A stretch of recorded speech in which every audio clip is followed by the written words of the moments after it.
না, আজকে আমাদের বোর্ড মিটিং।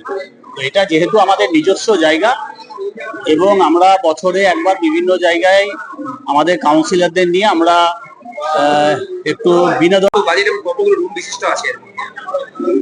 এবং এই লিস্টটা এখন তৈরি হয়েছে, ওটা কাজ চলছে। কর্পোরেশন এটা জায়গা ছিল অনেকদিন ধরে। আমরা যেমন দীঘাতেও আছে, দীঘাতেও প্ল্যানিং চলছে, কিছুটা কাজ বাকি আছে, অফিসিয়ালি সেই কাজটা শুরু হয়ে যাবে।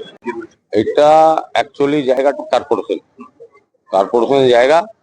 আমি বিধানদাকে বলেছিলাম এই ব্যাপার জায়গাটা পড়ে আছে, তাহলে আমাকে ওইটা লিজে দিয়ে দিন, আমি এখানে hotel, marriage hall, cottage, swimming pool, দোকান, রেস্টুরেন্ট টোটাল করবো।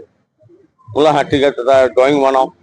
ড্রয়িং বানালো, ড্রয়িং আমি জমা করলাম, ড্রয়িং পাস হলো। পাস হওয়ার পর ওনারা আমাকে 40 বছরের জন্য লিজ দিয়ে দিলেন, তুমি বানিয়ে কাজ চালু করো।